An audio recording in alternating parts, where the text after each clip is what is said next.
Hello everyone. तो कैसे आप लोग? आशा करता हूँ आप लोग बहुत अच्छे होंगे और मस्त होंगे और अपने पढ़ाई में लगे होंगे। आज के क्लास में हम लोग जा रहे हैं वास्तविक संख्या का पाठ परिचय देखने, बोले तो इंट्रोडक्शन या उसी को भूमिका बोलते हैं, उसको समझेंगे। ये पाठ परिचय या भूमिका पढ़ना बहुत जरूरी होता है, क्योंकि जब कोई चैप्टर का सवाल बनाते हैं तो भूमिका से ही जो पाठ परिचय में जो जो टर्म पढ़े होते हैं, जो जो चीज़ के बारे में सीखे होते हैं, वही काम में आता रहता है। तो चलिए बिना समय बिताए हुए शुरू करते हैं। क्या है कि सबसे पहले पढ़ेंगे अंक, उसके बाद संख्या, उसके बाद संख्या के प्रकार, और जैसे ही आगे बढ़ते जाएंगे आपको अच्छा कंटेंट मिलता जाएगा, आपको नॉलेज प्राप्त होते जाएगा। चलिए तो सबसे पहले देखते हैं कि अंक किसको बोलते हैं। अंक किसको बोलते हैं?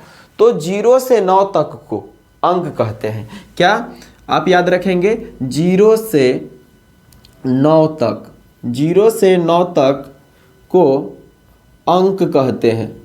0 से 9 तक को अंक कहते हैं। ये बात आप लोग नोट करेंगे, अच्छे से नोट करेंगे। जैसा जैसा बता रहे हैं ना, वैसे आपको फेयर कॉपी करना है। एक समय ऐसा आएगा कि आप मैथ के बहुत अच्छे धुरंधर बन सकते हैं। चलिए तो 0 से 9 तक को अंक कहते हैं। बोले तो 0, 1, 2, 3, 4, 5, 6, 7, 8, 9, मतलब 0 से 9 तक को क्या कहते हैं? 0 से 9 तक को क्या कहते हैं? अंक कहते हैं। ये बात तो क्लियर हो गया। चलिए अगला पद है क्या? संख्या। लेकिन संख्या जानने से पहले आपको समझना होगा कि अंकों की संख्या कितनी है। 0 से 9 तक को तो अंक कहते हैं, लेकिन कोई पूछ दिया कि अंकों की संख्या कितनी है, नंबर ऑफ डिजिट्स कितने हैं, तो गिनते हैं 1, 2, 3, 4, 5, 6, 7, 8, 9, 10। मतलब आप नोट में क्या बात याद रखेंगे? नोट में बात याद रखेंगे कि अंकों की कुल संख्या, अंकों की कुल संख्या, अंकों की कुल संख्या कितनी है? तो 10 है। आप लोग क्या याद रखेंगे? अंकों की कुल संख्या कितनी है? तो 10 है। बस अब इसमें आया क्या कि संख्या, अंकों की कुल संख्या कितनी है? 10 है। तो ये संख्या क्या होता है उसके बारे में जानेंगे। तो चलिए, संख्या को इंग्लिश में नंबर बोलते हैं। आप लोग कहेंगे तो इंग्लिश भी साथ साथ लिखेंगे, नहीं कहेंगे तो कोई दिक्कत नहीं, हिंदी में तो पढ़ा ही रहे हैं। तो संख्या किसको कहते हैं? संख्या किसको कहते हैं? तो अंकों के मिलने से, अंकों के मिलने से, अंकों के मिलने से संख्या बनता है। अंकों के मिलने से संख्या बनता है। जैसे में चीनी, चाय पत्ती और दूध के मिलने से क्या बनता है? चाय बनता है, जो आप लोग सुबह में गरम गरम पीते हैं। तो अंकों के मिलने से क्या बनता है? तो अंकों के मिलने से संख्या बनता है। अंकों के मिलने से संख्या बनता है। जैसे में अगर बताएं, जैसे में अब देखिए 10 क्या है? तो संख्या है क्या? तो पता करेंगे। तो सबसे पहले 1 को देखते हैं, सिर्फ 1 को देखते हैं। तो 1 क्या है? अंक है। सिर्फ 0 का बात करते हैं तो 0 भी क्या है? अंक है। 0 भी क्या है? अंक है।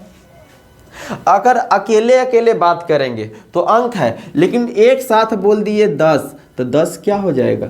10 हो जाएगा अपना संख्या। क्या बात समझ में आई?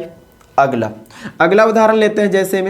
जैसे मान लीजिए अभी चल रहा है 2024, या आप किसी और समय देख रहे हैं 2025 में, 2026 में, आने वाले समय में। चलिए ये 2024 क्या है? अंक है कि संख्या? तो देखिए 2 क्या है? तो अंक है।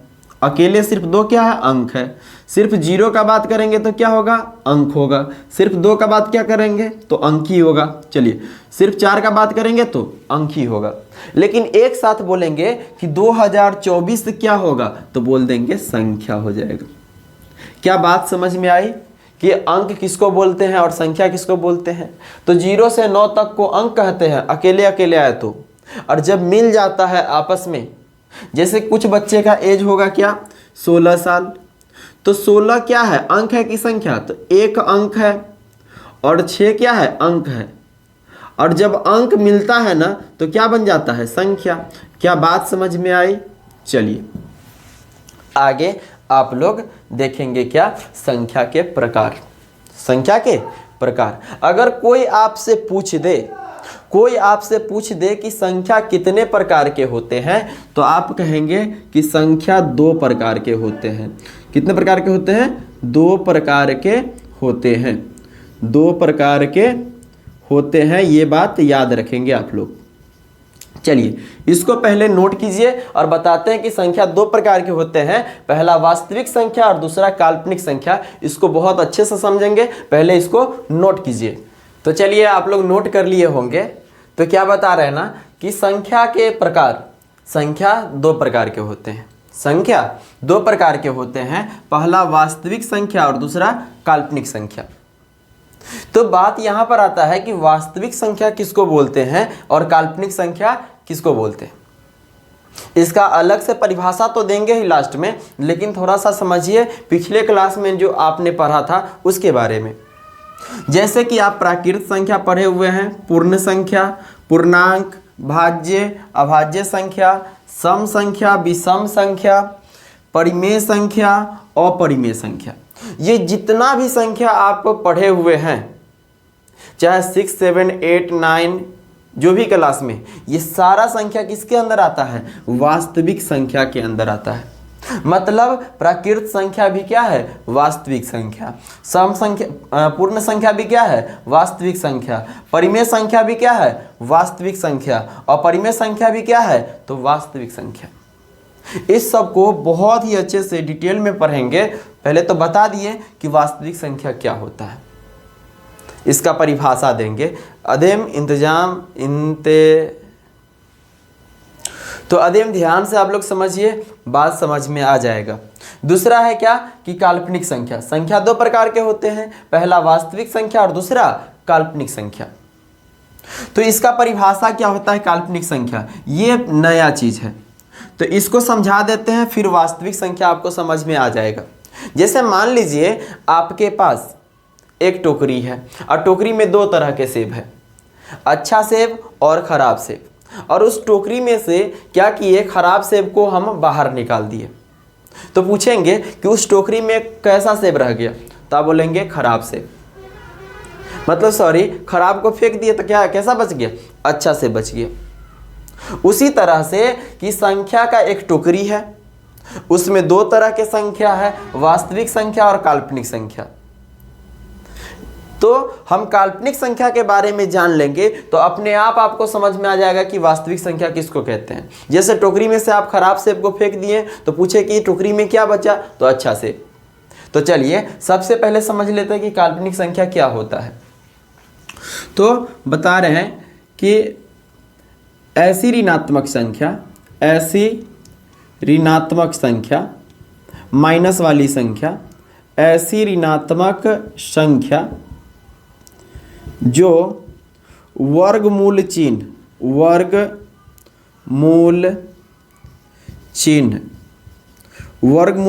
के अंदर हो,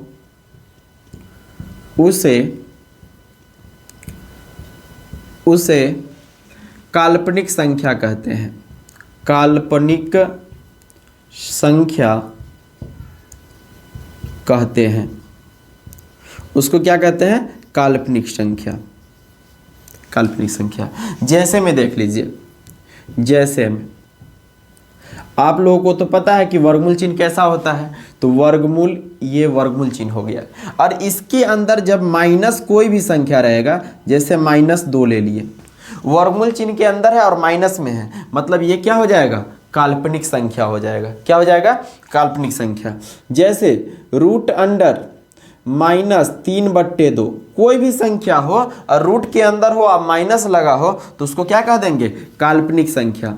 और देखिए ना, √(-1.435) मतलब दशमलव में है, उससे मतलब नहीं है कि रूट के अंदर है और माइनस लगा हुआ है, मतलब ये क्या हो जाएगा, काल्पनिक संख्या हो जाएगा।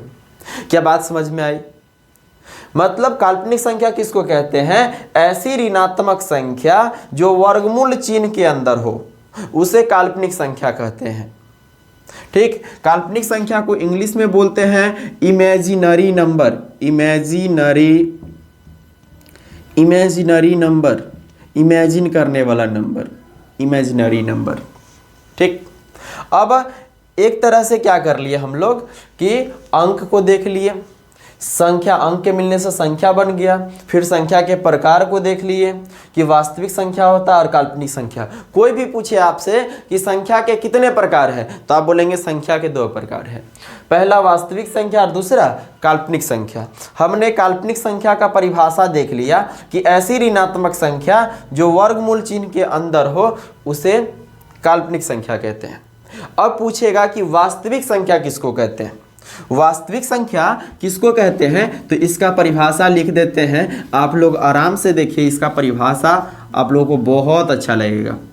चलिए, कुछ यूनिक होगा नहीं? तो वास्तविक संख्या किसको कहते हैं? तो परिभाषा हो जाएगा कि काल्पनिक संख्या को छोड़कर, काल्पनिक संख्या को छोड़कर, काल्पनिक संख्या को छोड़कर सभी संख्याएं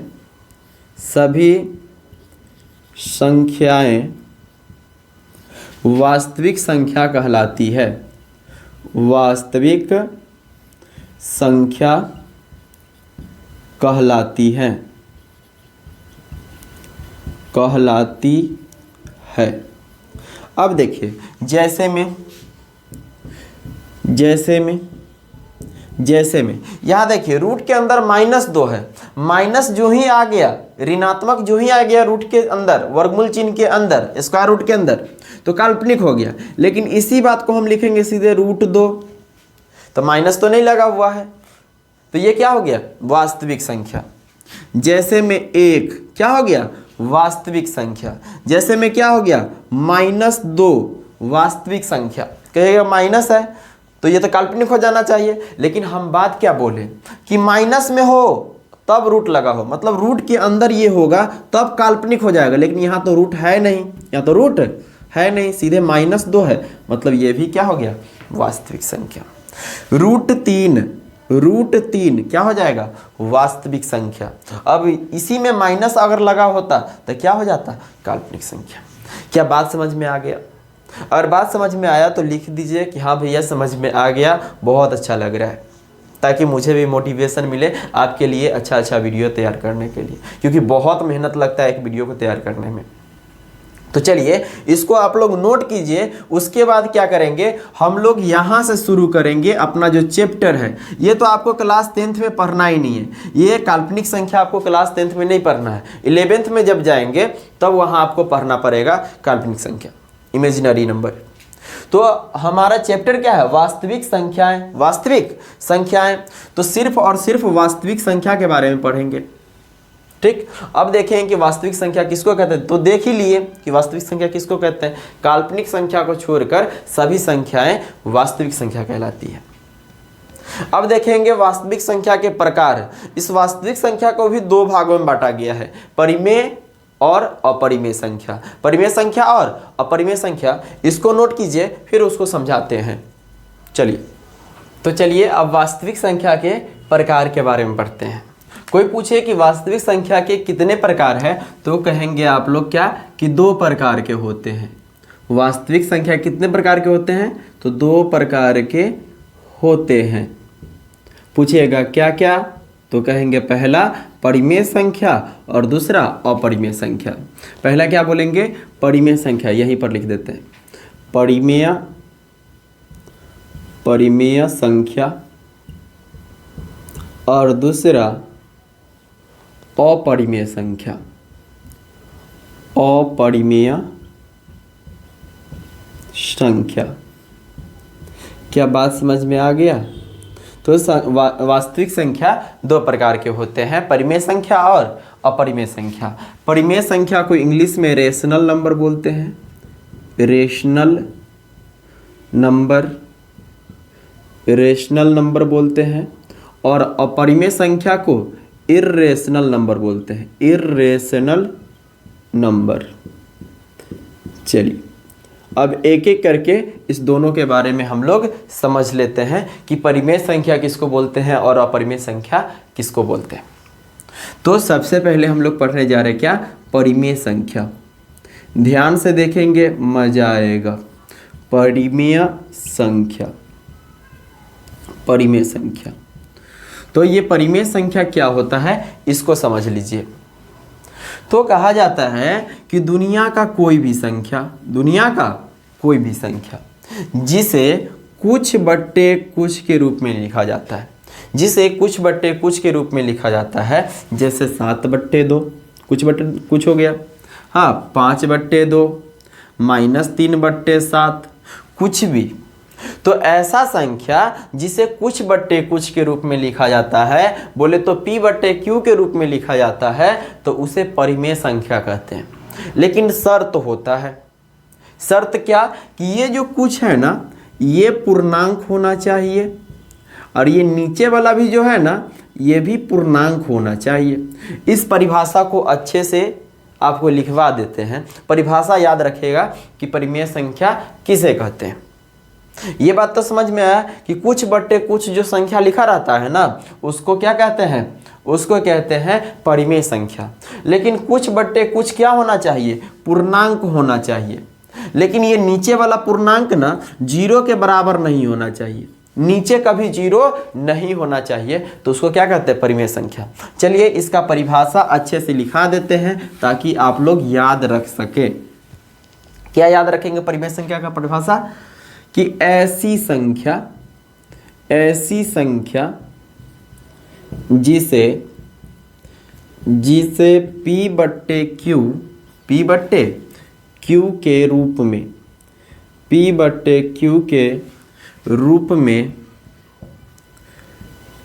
लिखी जा सकती है,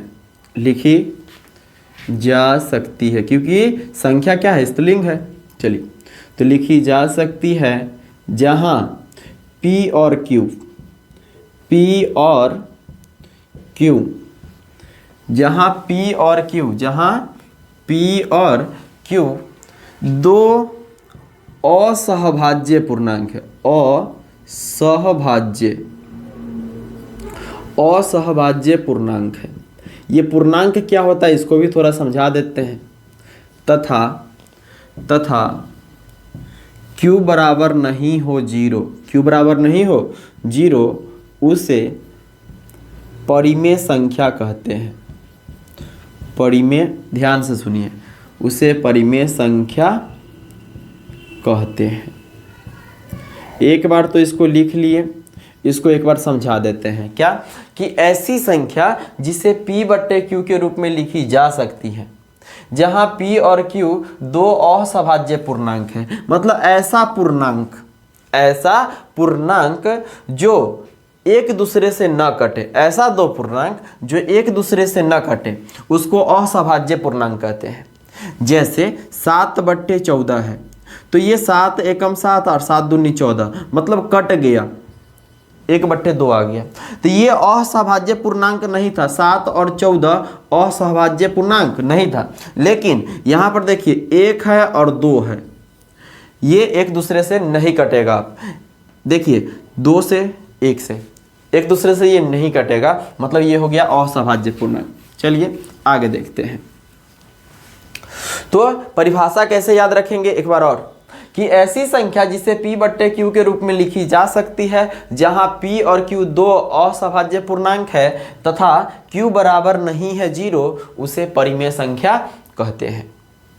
तो यहां पर आया एक शब्द पूर्णांक। तो पूर्णांक के बारे में आप देख लीजिए कि पूर्णांक क्या होता है। पूर्णांक क्या होता है ताकि परिमेय संख्या और अच्छे से समझ में आ जाए। पूर्णांक पूरी संख्या को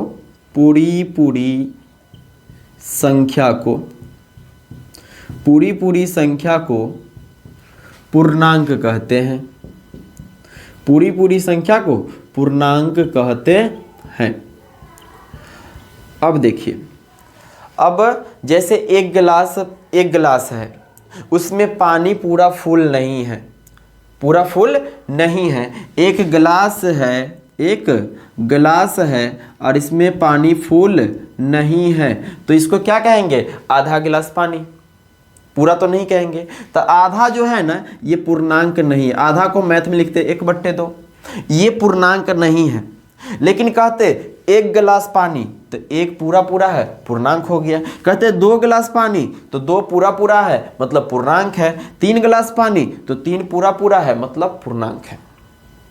तो जो गिनती में आ रहा है ना पूरा पूरा, ये क्या है? पूर्णांक है। 0 भी क्या है? पूर्णांक है। और इस गिनती में माइनस भी लगा देंगे ना तो वो भी पूर्णांक होगा। जैसे -1, -2, -3, ये भी पूर्णांक है, लेकिन माइनस वाला पूर्णांक है, इसलिए इसको कहते हैं ऋणात्मक पूर्णांक। ऋणात्मक पूर्णांक क्या कहते हैं बच्चे पार्टी? ऋणात्मक पूर्णांक। और ये जो प्लस में जो गिनती है ना 1, 2, 3, ये है धनात्मक पूर्णांक। धनात्मक मतलब प्लस वाला पूर्णांक, धनात्मक पूर्णांक। और ये बीच में जो 0 है ना, ये ना तो प्लस में है और ये ना तो माइनस में है, मतलब इसको कहा जाता है शून्य पूर्णांक। क्या कहते हैं? शून्य पूर्णांक। मतलब पूर्णांक किसको कहते हैं? तो पूरी पूरी संख्या को पूर्णांक कहते हैं। अब पूरी पूरी संख्या कौन आएगा? तो गिनती में जो भी संख्या आता है ना गिनती में, उसको पूर्णांक कहते हैं एक तरह से। और चाहे उसमें माइनस लग जाए तब पर भी वो क्या है? पूर्णांक है। लेकिन कैसा पूर्णांक है? ऋणात्मक पूर्णांक। क्या बात समझ में आ रहा है? तो चलिए अभी जो बताए थे क्या चीज कि परिमेय संख्या किसको कहते हैं? तो ऐसी संख्या जिसे p/q के रूप में लिखी जा सकती है, जहां p और q दो असभाज्य पूर्णांक है तथा q बराबर नहीं है 0, उसे परिमेय संख्या कहते हैं। इसका उदाहरण लेते हैं जैसे में। परिमेय संख्या का उदाहरण लेते हैं जैसे में। देखिए तो 2/5, 2/5 ये p/q के रूप में है, p/q के रूप में है। क्या 2 पूर्णांक है? क्या 2 गिनती में आ रहा है क्या? तो 1, 2 आ रहा है, मतलब ये पूर्णांक है, तो पूर्णांक हो गया। नीचे q के जगह क्या है? 5 है। क्या 5 गिनती में आएगा क्या? 1, 2, 3, 4, 5 गिनती में आ रहा है, मतलब ये भी पूर्णांक है। मतलब ऊपर भी पूर्णांक, नीचे भी पूर्णांक, मतलब इस 2/5 को कहेंगे कि परिमेय संख्या है। परिमेय संख्या है। क्या बात समझ में आ रहा है कि नहीं? चलिए जैसे -3/4, -3/4 क्या ये परिमेय संख्या है? क्या यह परिमेय संख्या है? तो देखिए 3, माइनस को छोड़ दीजिए, प्लस माइनस छोड़ दीजिए, यहाँ गिनेंगे 1, 2, 3 गिनती में आता है क्या? हाँ, तो ये पूर्णांक है। नीचे 4 है, क्या गिनती में आता है? तो 4 भी गिनती में आता है, 1, 2, 3, 4, मतलब ये भी पूर्णांक है। और एक साथ अगर p/q के रूप में है और ऊपर भी पूर्णांक है नीचे भी पूर्णांक है, तो उसको क्या कह देंगे? परिमेय संख्या है। कोई आपसे कह देगा, कोई एक ही संख्या दे देगा कि बताओ क्या यह पूर्णांक है? क्या यह पूर्णांक है? जैसे कुछ उदाहरण लेते हैं, यहाँ पर कुछ और उदाहरण लेते हैं। क्या है? आपसे कह देगा क्या 3 पूर्णांक है? सॉरी, क्या 3 परिमेय संख्या है? तो आप क्या कहेंगे? परिभाषा तो होता है कि कुछ बटे कुछ के रूप में हो, p/q के रूप में, लेकिन ये तो कुछ बटे कुछ के रूप में नहीं है। लेकिन आपके पास दिमाग है, बट्टा लगाएंगे, 1 से भाग देंगे, क्योंकि 1 से भाग देंगे तो 3 रह जाएगा। लेकिन काम बन गया क्योंकि इसको p/q के रूप में लिख दिए। मतलब p के जगह 3 है और q के जगह 1 है। 1 भी गिनती में आता है, 3 भी गिनती में आता है, मतलब दोनों पूर्णांक है। मतलब ये 3 सीधे जो अकेले आ रहा था, ये भी क्या है? परिमेय संख्या है, क्योंकि इसको भी p/q के रूप में लिख सकते हैं। अगला क्वेश्चन आपसे पूछा जाता है, क्या 0 परिमेय संख्या है? क्या 0 परिमेय संख्या है? 0, तो कहेंगे हाँ 0 भी परिमेय संख्या है। क्यों? क्योंकि इसको भी p/q के रूप में लिखा जा सकता है। इसके भी बट्टे में 1 देंगे तो 0 ही रहता है, मतलब p के जगह 0 और q के जगह 1। चलिए, तो 0 भी क्या है? पूर्णांक है, और 1 भी क्या है? पूर्णांक है। तो कुछ बट्टे कुछ है और दोनों पूर्णांक है, मतलब ये क्या हो जाएगा? 0 सिर्फ पूछेगा कि 0 परिमेय संख्या है, तो कहेंगे हाँ 0 भी परिमेय संख्या है। लेकिन आपको ऐसा दे दे, कैसा दे दे कि 1/0 क्या ये परिमेय संख्या है? तो कहेंगे ये एक गिनती में आता है, पूर्णांक है। और 0 भी क्या है? पूर्णांक है। लेकिन गुरुजी, सर जी, भाई जी बताए हैं एक बात कि q बराबर 0 नहीं होना चाहिए, मतलब नीचे में 0 नहीं होना चाहिए, मतलब 1/0 जो है परिमेय संख्या नहीं होगा। 1/0 क्या होगा? परिमेय संख्या नहीं है, परिमेय नहीं है। क्या इतना बात समझ में आया? अगर इतना बात समझ में आया है तो अभी भी आप चैनल को लाइक, शेयर एंड सब्सक्राइब कर सकते हैं, क्योंकि आपको अच्छा से अच्छा कंटेंट दिया जा रहा है, वो भी फ्री ऑफ कॉस्ट में, ठीक, जिसका चार्ज करते हैं लोग। तो इसको जल्दी से आप लोग नोट कीजिए और फिर आगे देखते हैं क्या? अपरिमेय संख्या। क्योंकि वास्तविक संख्या दो प्रकार के होते हैं, परिमेय संख्या और दूसरा अपरिमेय संख्या। तो परिमेय तो हम देख लिए, अब देखेंगे अपरिमेय। चलिए इसको नोट कीजिए। तो चलिए दूसरा परिभाषा देखते हैं क्या अपरिमेय संख्या का। किसका? अपरिमेय संख्या का। दूसरा पॉइंट क्या है? अपरिमेय संख्या। अपरिमेय संख्या, ये अपरिमेय संख्या किसे कहते हैं? अपरिमेय संख्या किसे कहते हैं? तो बहुत सारे टीचर, जितने भी गुरुजी हैं, वो अधिकांशतः बताते हैं कि ऐसा संख्या जिसको p/q के रूप में नहीं लिख सकते हैं उसे अपरिमेय संख्या कहते हैं। और हम कह रहे हैं कि ये जितने भी गुरुजी बता रहे हैं ये बिल्कुल गलत है। अपरिमेय संख्या को बताते हैं गुरुजी, क्या बताते हैं कि जिस संख्या को p/q के रूप में नहीं लिख सकते हैं उसे अपरिमेय संख्या कहते हैं। लेकिन हम कह रहे हैं कि p/q के रूप में अपरिमेय संख्या को भी आप लिख सकते हैं। आपको बात समझ में आ जाएगा, थोड़ा ध्यान से देखिए। क्या है कि अपरिमेय संख्या किसे कहते हैं? मेरा परिभाषा देखिए कि ऐसी संख्या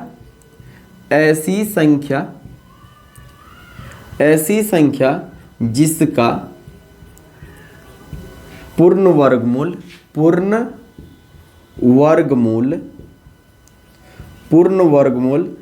नहीं होता है, नहीं निकलता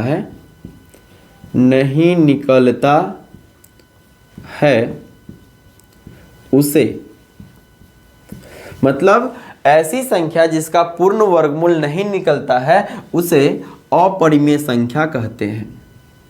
अपरिमेय संख्या कहते हैं मेरे भाई बहन, उसे अपरिमेय संख्या कहते हैं। चलिए, ऐसी संख्या जिसका पूर्ण वर्गमूल नहीं निकलता है उसे अपरिमेय संख्या कहते हैं। जैसे आप लोग तो कक्षा 8वीं में वर्गमूल पढ़े होंगे। जैसे 1 का वर्गमूल कितना होता है? तो वर्गमूल कहने का मतलब जिसको 2 बार लिख सकते हैं। 1 को लिख सकते हैं 1 गुने 1 लिख सकते हैं, तो 1 में 1 से गुना करेंगे 1 के रहेगा। लेकिन वर्गमूल में जोड़ा लग करके 1 बाहर आ जाता है, मतलब पूरा वर्गमूल निकल गया। √1 का क्या वर्गमूल होता है? 1 होता है। मतलब इसका पूरा वर्गमूल निकल गया, मतलब ये तो हो गया परिमेय संख्या, परिमेय संख्या। लेकिन जिसका नहीं निकलता उसको क्या कहेंगे? तो अपरिमेय। जैसे देखिए √2 को तो आप कुछ कर नहीं सकते हैं, क्योंकि मान लीजिए 2 में 2 से गुना करें तो 2 दूनी 4 हो जाएगा।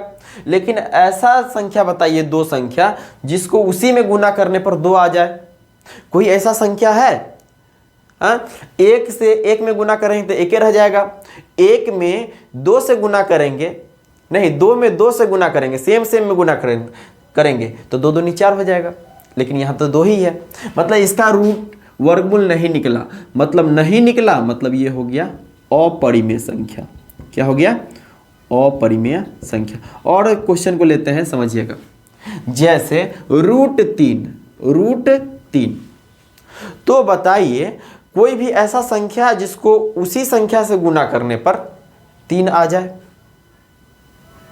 मतलब जैसे यहाँ पर कोई लिखना चाहे इसको 3 गुने 3, तो 3 तिहाई तो 9 हो गया, लेकिन यहाँ 3 है, मतलब आप नहीं कर सकते ऐसा काम।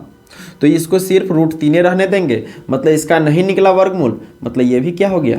अपरिमेय संख्या। अपरिमेय संख्या। क्या बात समझ में आ रहा है?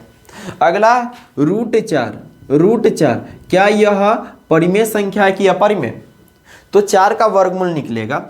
मतलब कोई ऐसा संख्या है जिसको उसी संख्या से गुना करने पर 4 आ जाए, तो 1 में 1 से गुना करेंगे तो 1 रहेगा, 2 में 2 से गुना करेंगे तो 2 में 2 से गुना करेंगे तो 4, मतलब इसको 4 को लिख सकते हैं 2 गुने 2, और जोड़ा लगा मतलब ये बाहर आ जाएगा 2, और जो बाहर आ गया मतलब वो वर्गमूल निकल गया उसका, तो कहेंगे ये क्या हो गया, ये हो जाएगा परिमेय संख्या। जिसका वर्गमूल निकलता है उसको परिमेय और नहीं निकलता उसको अपरिमेय संख्या। क्या बात समझ में आ रहा है? तो आप लोग इसको लाइक कर सकते हैं और दोस्तों में शेयर भी कर सकते हैं, क्योंकि बहुत मेहनत लगता है वीडियो बनाने में।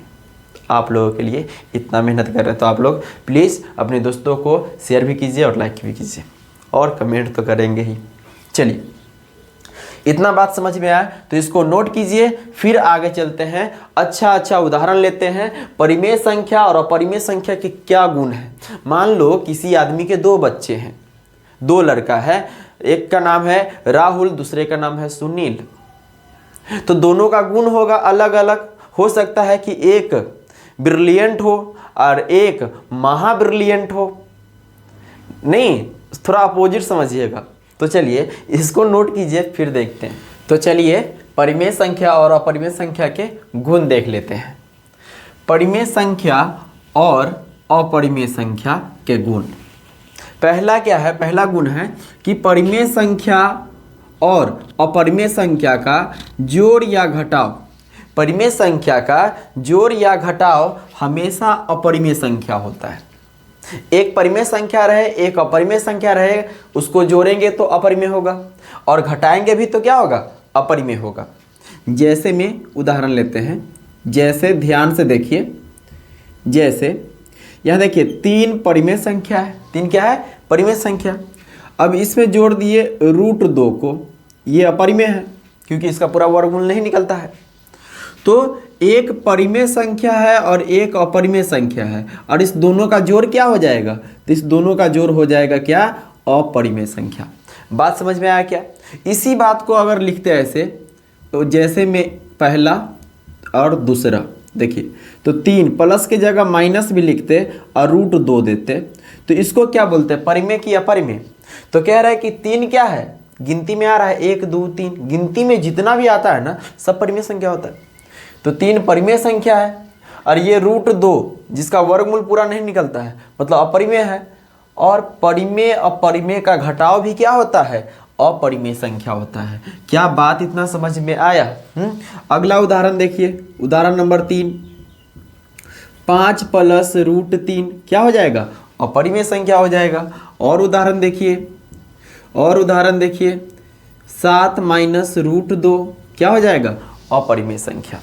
तो पहला गुण देखिए आप क्या, कि परिमेय संख्या और अपरिमेय संख्या का जोड़ या घटाव हमेशा क्या होता है, अपरिमेय संख्या।